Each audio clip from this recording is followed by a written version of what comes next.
Administrator. Thank you, Mr. Mayor. So for the study session tonight, we have two items. The first one is for items on the October 5th, 2020 council agenda. And so I'll just walk the dog on the minutes for tonight. So what I'll go to is start off with number 5, which is the unfinished business, which is a annexation, which is a final reading. And that's the ordinance number 2020-23, changing the corporate limits based on plus or minus 1 acre of property. This has been read before. Didn't know if there were any questions on that, but I'll pause for any questions on number 5.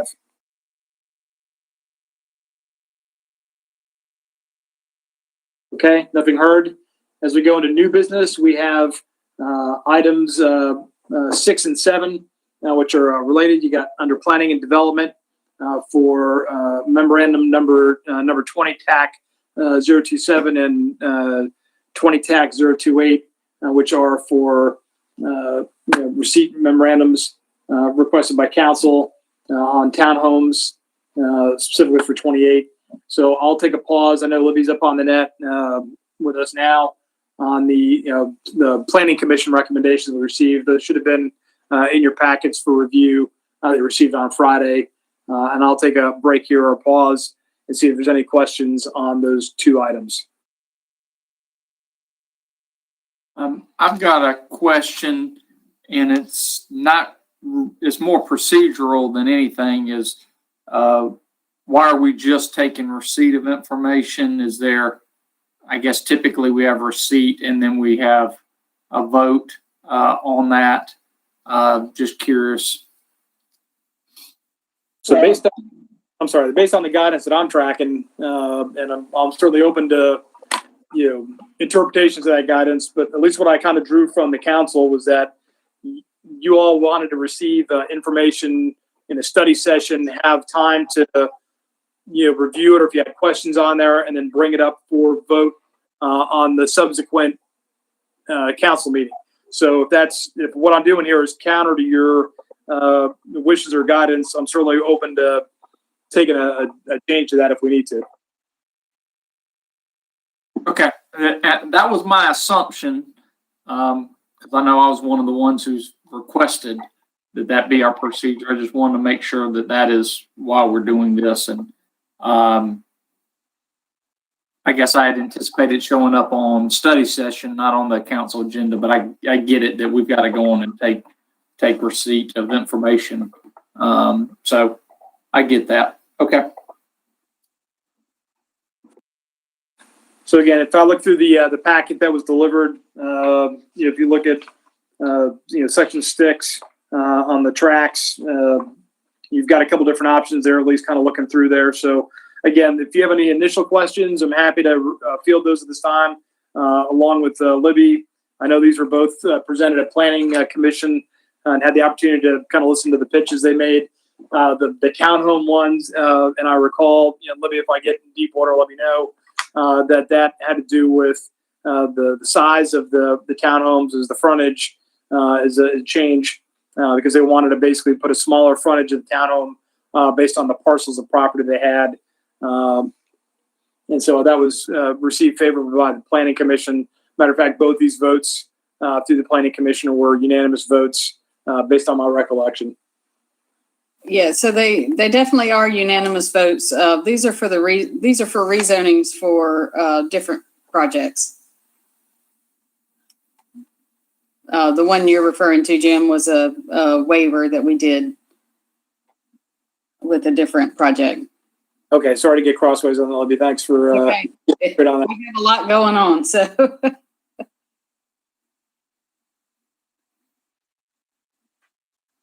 Okay, from the council or the mayor, any questions on items 6 or 7 under new business?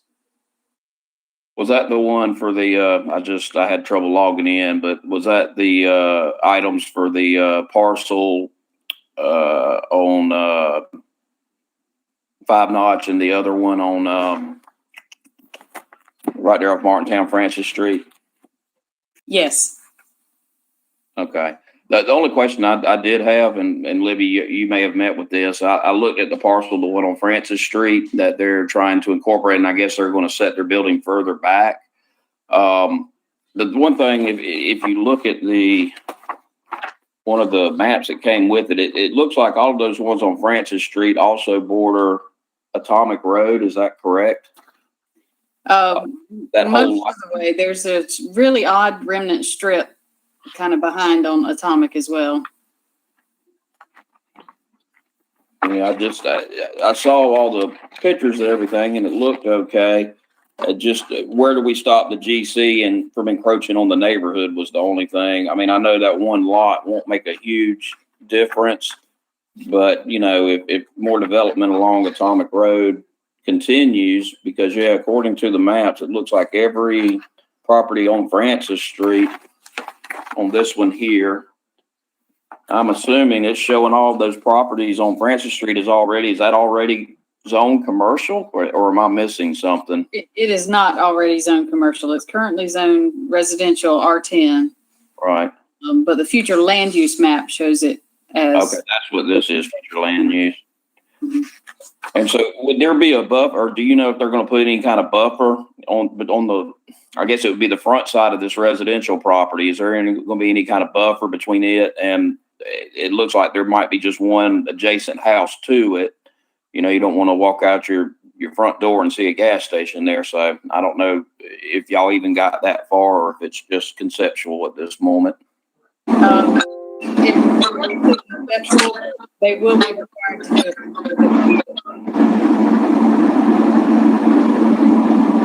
Okay, thanks.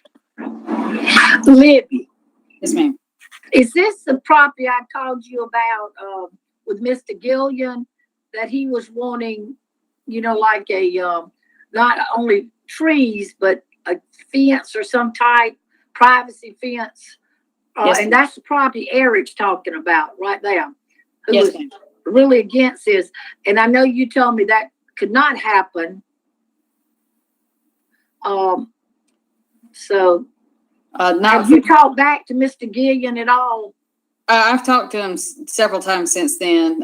It's my understanding that we cannot do conditional zoning, so we would not be Yeah. able to add a condition on the zoning Mhm. requiring that. Okay. All right. Because I know he's real, concerned about this, and like Eric said, just looking out your window at a gas station, and all the traffic, I guess. So, okay, thank you.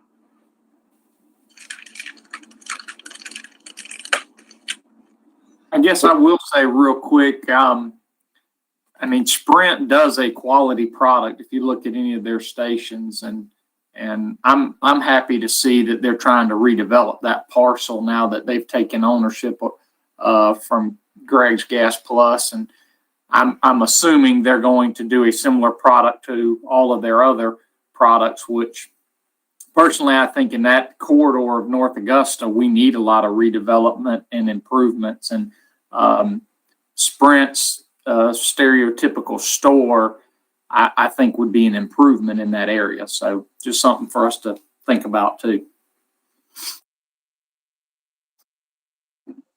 Libby, while we're on the subject of the sprints, I want to throw this out here. I know the gentleman that's responsible for doing them all, has been in contact with me and probably a couple others about the one on Georgia Avenue. I know there's a lot of leaps and hurdles to try to do something there, but is there something we can look at to help them with redoing the one on Georgia Avenue? I know we have the overlay and the development code.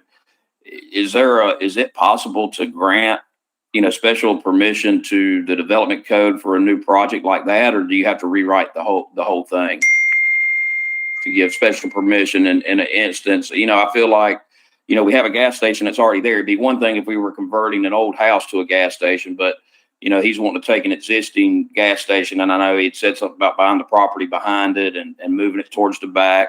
Is that something we can look at, or is that something that has to be overhauled in the whole development code? So if you wanted to look at a text change just related to that, part of the issue is that in that overlay, vehicular-based businesses are not allowed. So when they expand their footprint onto a new parcel, that use would not be allowed on the new parcel because you're establishing a new use on that parcel. So that's what we've run into with that one in particular. If it's a text amendment that you want to look at, we'll be happy to run it through, just like we do any other text amendment. It'll be part of the discussion with the development code rewrite, but, as I tell everybody, I don't know where that's going to end up at the end. That's not, while we're going to look at the overlays, I don't have a particular goal for what that's going to look like. That's largely going to be up to public input and planning commission and you guys and steering committee and all the public outreach that we're going to do. Okay, I mean, I think that's something we need to look at because I believe, like Fletcher said, the gentleman that, purchased all the Greg's Gas Pluses from Sprint, they do want to do something quality. And I'm afraid if we don't start looking at individual cases, what's going to end up happening, he may just say, the heck with this gas station, sell it. The next owner could come in, pull up the gas pumps, make it a lottery and beer store. I think we've got a captive audience. I don't know how the rest of y'all council members feel, but I think that is something we need to try to work to, especially for somebody who's going to bring in something. And I believe there was a similar thing with the Circle K on Georgia Avenue. I guess my argument is there's already a gas station.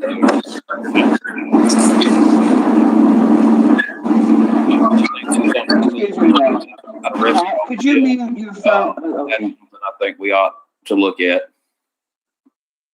The problem is, it is a non-conforming use as it sits. And it's just a firm principle. You cannot expand a non-conforming use. And so I think if you're wanting to do something different, you're talking about changing the development code for that whole area. Well, Kelly, can I line then? Council, vote to do a text amendment and remove the overlay district from downtown.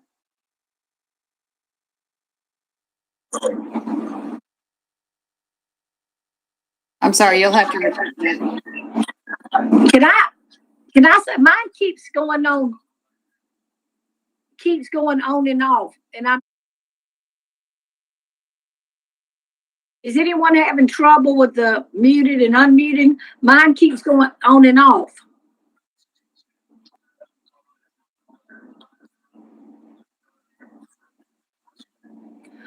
Oh, okay. Oh, well, I'm gonna mute it now, but I need to speak too. Is somebody else speaking now? I have a question. Okay. Well, back to Eric and what Kelly was saying. Carpenter's Tire and Auto, we wanted to buy the little dry cleaner place right next to us because we need more property for our business. Well, we could not because, as I talked with Libby, the way it is, way the zoning and the code development reads. So somebody else has bought the property now, and they're talking about trying to sell it to us double what they paid for it, which we're not going for that. But I'm like Eric, we do need, not only for my benefit, I do not do anything for my benefit, but we do need to look, and I did, I know we're looking at the development code and it might be 2 years before that's completed, but we do need to help our small businesses, especially downtown, because here we could have expanded a little bit and done something a little better, but we're stuck, so you're right, Eric. Okay, can I ask my question again? Kelly or Libby or both or anybody, does council have the ability to request a text amendment, to essentially approve a text amendment that it initiates to remove the downtown overlay district from the development code? It would be my understanding that yes, but the planning commission would need to review it first. Okay, so that's basically they look at it, then it comes to council for a vote. Okay, so, I think this is something we could look at, even though it's under, the development code is under, contract to rewrite it. Certainly that would send a message, as to depending upon if it were adopted or not, what council's opinion was. So, something to think about. We can talk about it again another time.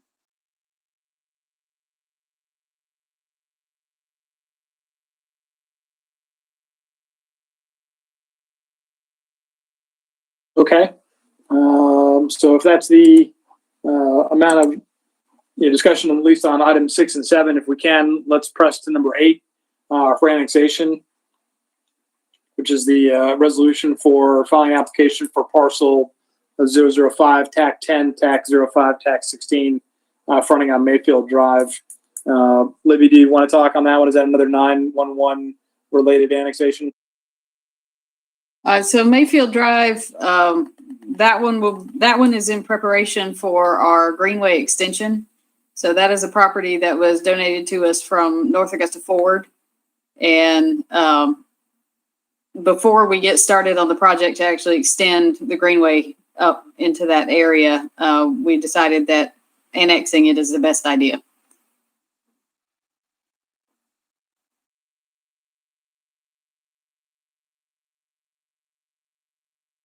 Any comments or thoughts from the council?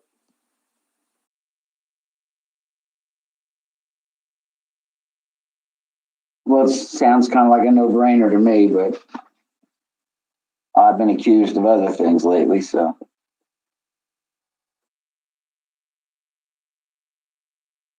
All right. Nothing else heard. We'll go to number 9, which is the resolution appointing a member to the Accommodations Tax Advisory Committee. I'm going to recommend that we table this one and push that into the next council meeting. I've outreached based on the mayor's guidance to a candidate and talked to him on Friday. That candidate said they would get back to me early this week for thumbs up, thumb down based on the list we got from Tara Carroll, the Chamber of Commerce. And so we'll be prepared at the next council meeting to put that name forward for you at that point in time. But that's still not confirmed for this meeting.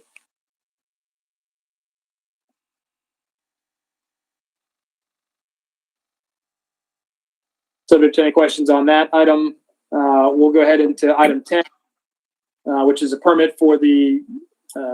You said that one more. Can you say that one more time? Which item were you referring to? I was referring initially to item number 9, which was the appointment of a member. We have an at-large member position for the accommodations tax. Okay. All right.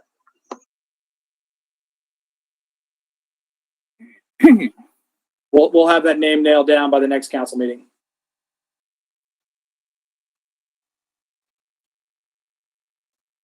Okay.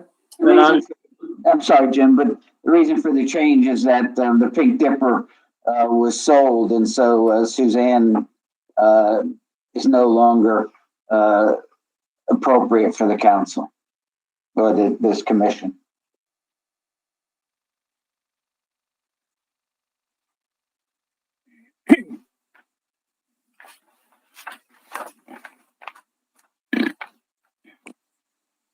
Okay. We'll go to number 10 if that's okay, which is the permit for domestic violence awareness walk on Georgia Avenue on the 25th of October. So that's also, just so y'all are tracking from a timeline perspective, that's the day after the original request we had on the 24th of October for the Back to Blue March. That has since been changed to a rally as per the notes I sent out to you all on Friday. So I don't see any major issues as far as deconflicting, marches or walks or whatever for domestic violence awareness on the 10th. And I will pause here for any questions from the council on that one. Jim, on the permit request, it states the time from 3 to 4 p.m. And in the resolution, it's sort of open-ended. There's no 4 p.m. is not listed. Are we going to just leave it open 3 until what? I don't think there's a whole lot of risk of that thing lingering on. If you'd like us to amend the resolution, we can certainly take a look at that, I guess. But it really comes down to, do we want to pass the resolution tonight, or can we amend it? And I'll defer to Sharon whether we can make that change on the resolution here in this council meeting. That's just a question I had. Do they need to be the same, the request and then the resolution? So you have some backup material. Just a question for Mr. Zier.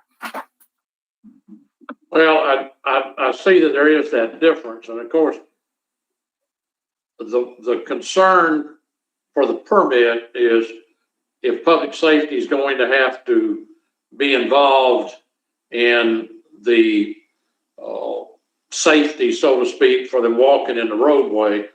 And then the other is to make sure we don't have a conflict with a city park or facility. I'm thinking the 3 o'clock pretty much covers that, and it wouldn't hurt, but I really hate to see the firm 4 o'clock ending situation, because I don't know how long it takes them to walk to there. I think that we generally would like to know if this is a daytime event or a nighttime event. I think we can put the permit, if you would feel more comfortable to say the event 3 o'clock to 5 o'clock max or something like that, so it's over before dark. But I don't know that it's a major issue, but it could be. So if we want to have an ability to say that the use of the park ends at a certain time, or we would not be able to provide the vehicles for if they're walking to the park and then back down the street, so we could cover that time. But I really think the 3 to 4 probably was not a long enough time for what they're wanting to do. If they're going to organize, walk up the street, have some speeches or whatever, and then go back down. But I think if council feels like it would be good to indicate we wanted it completed by 5, I think you can just add that into the permit. Time approximately 3 p.m. to approximately 5 p.m. I do concur that what they're planning to do cannot be done in 1 hour's time. So either we need to expand it or leave it alone.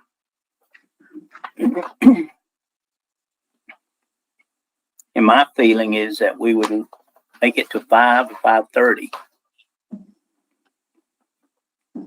I guess, Bob, my thoughts on it, and the thing that I think the big issue, and I'm probably wrong in this, but how long can they be on Georgia Avenue? Essentially causing traffic to be diverted or whatever else, and then we got time in the park after that. I mean, certainly I think they can walk up the hill in an hour. I think the last one probably maybe more people, and it was certainly less than an hour, I think, from the time they were on our public streets. But that's just I'd have to rely on Mr. Zier's expertise in actually what this thing fully encompasses. Mayor, I can speak to the last march that we had. It really did not take them long at all to get from the municipal building to Calhoun Park, and they were in an agreement with public safety to get the group up to the park. And once the group was safely at the park, the various side roads were reopened along Georgia Avenue, and the group was allowed to assemble and recreate for as long as they wanted at Calhoun Park with no expectation of public safety, returning them back to the municipal building at a certain amount of time. The participants found their way back when they were ready. Okay, that's fine because it gets dark at 5:30 to 6 now, so maybe that would move them on. You can just leave it as is. Okay, any other comments or questions about the permit? Having heard nothing, we'll move to item 11, which is the permit for the long-awaited permit that I know a lot of people wanted to see, which was for the Lions Club Christmas Parade on the 6th of December, 2020.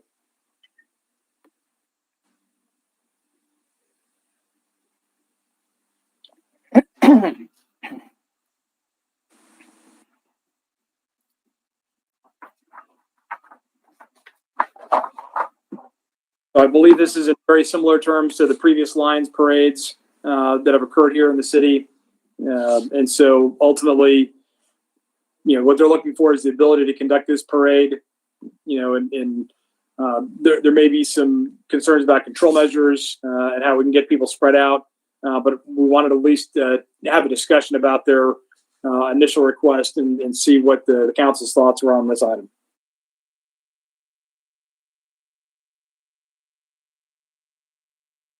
I think it's a great thing. It brings the community together again.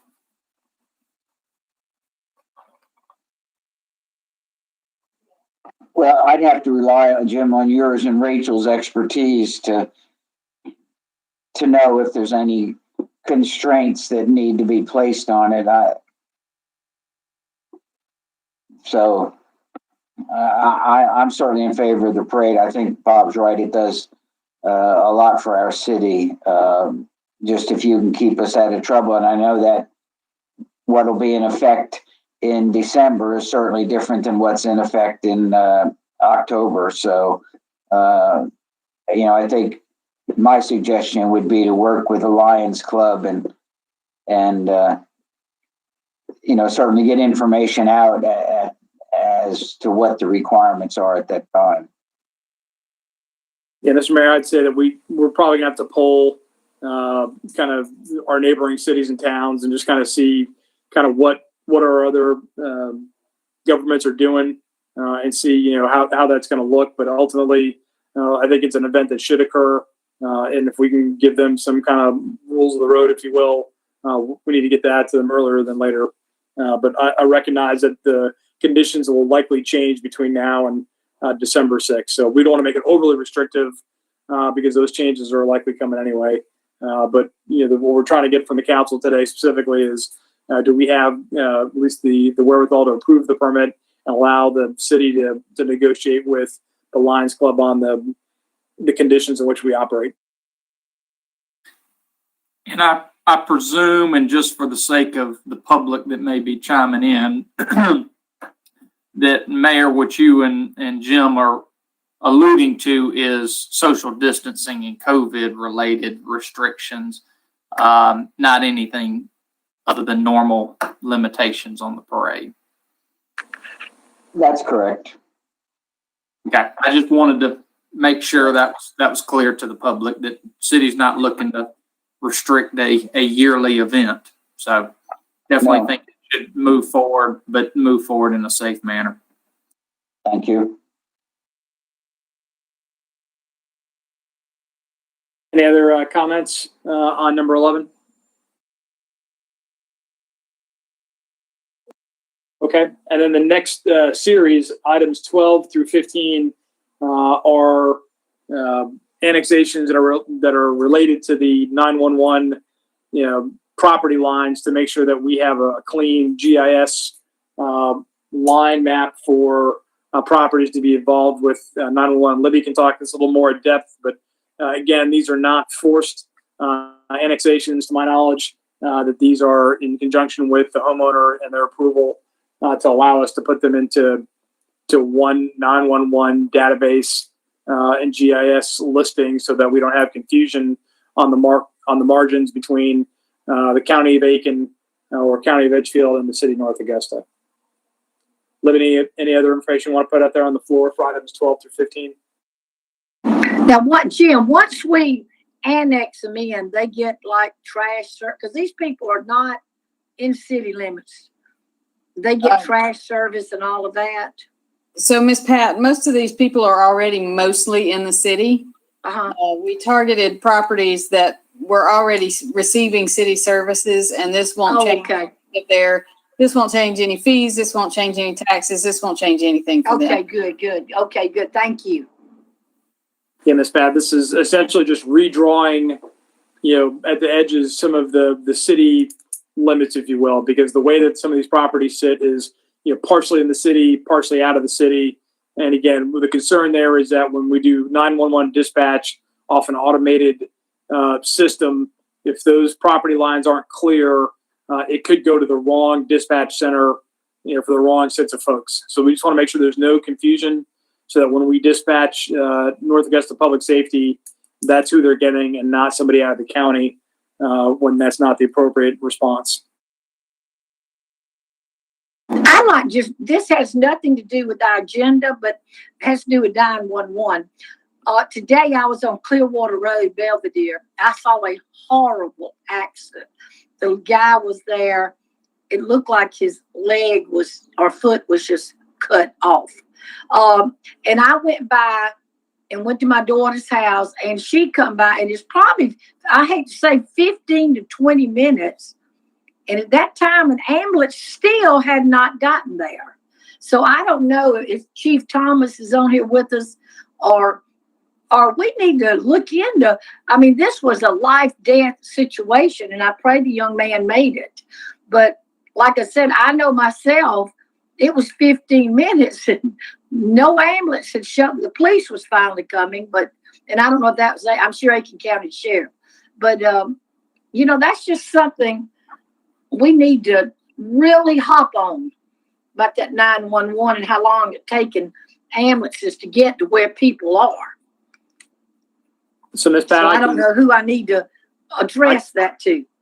I can't speak to your specific scene, if you will. Chief Thomas and I have already had a conversation about, dispatch for, the EMS ambulances per se. Mm-hmm. There are going to have to be some iterative conversations about where they can, go. But, ultimately, currently, they are not dispatching out of the city. They're any of the EMS vehicles are being dispatched out of either Aiken or Edgefield counties, not out of the city proper.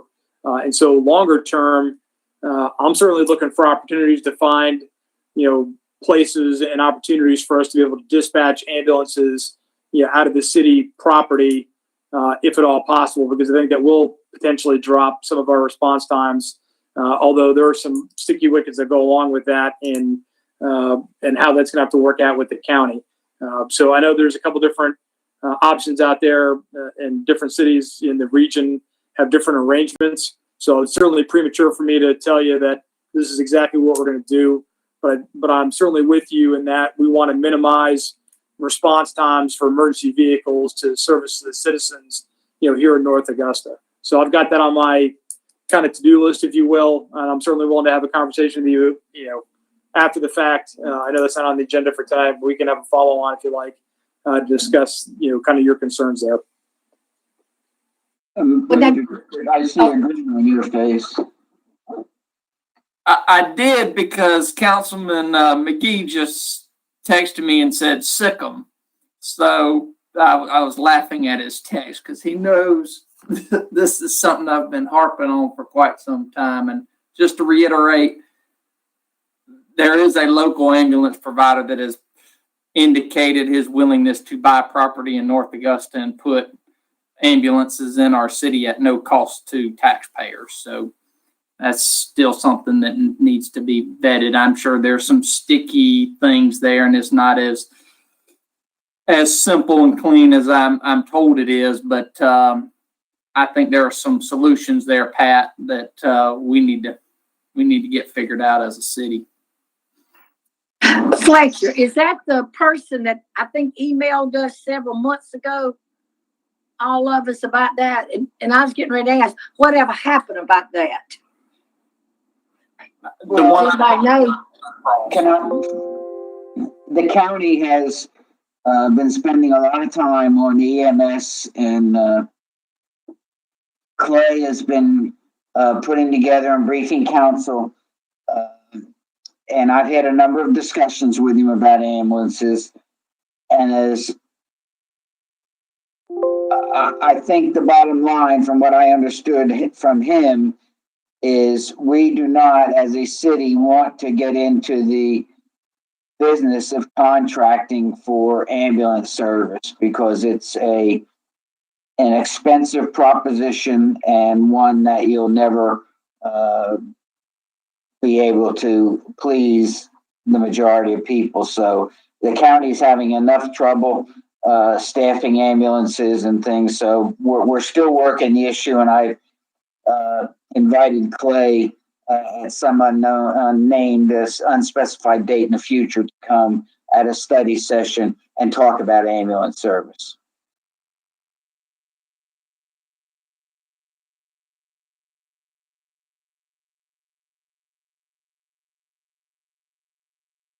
Ms. Pat or any other council members, any further discussion on that particular topic, either the 911 annexation request for number 12 through 15, or any other general comments about 911 services?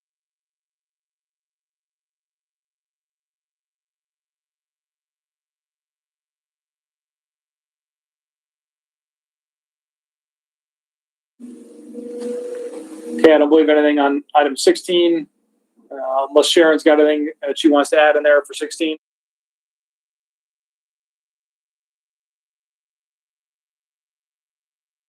Sharon told me to send me a message that there are no citizen comments tonight, so I hope to make a comment to that effect early in the meeting, so we don't have to deal with it on each item. Okay, and then if I could just reset back to the original new business items 6 and 7 as part of my earlier discussion about, study session and then going into council. So, if these are items, for planning and development that need additional study, those are ones that we can table and then have voted on in the following council, but understanding that's going to be the budget timeline. So that kind of runs counter to my initial statement about getting it into study session and then getting it into, voting block. So I'm just looking to see the guidance from the council and from the mayor on items 6 and 7 is whether we're going to, take the 2 weeks and review those, or did you want to try to press and get those voted on this evening? Well, Jim, the only thing we will do in a statement kind of without exception, they will be accepted for information, and that's all we do tonight. And then any subsequent action, whether it's a resolution or an ordinance, will be at a subsequent meeting. There's no vote tonight. Okay, thanks for clearing that up for me, sir. Appreciate it. So if there are no other items on item 1, which is the city council agenda, we'll go to item 2, which is under the human resources for the application for employment. So I believe as part of the package you received, we've had a discussion about ban the box. And so we've had a number of discussions with some of our concerned citizens and concerned citizen groups, whereas the ban the box initiative is essentially removing a portion of the job application for the city of North Augusta that would indicate whether you have a criminal record or have been arrested for some kind of offense.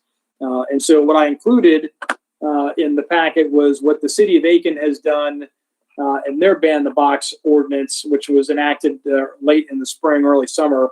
I'm not saying we have to adopt that in the form that it is, but that's an example of a ban the box item to be, truth in lending here, that when we go through a employee hiring process, that, if, depending on how far we move in the process, we're still going to do a criminal background check.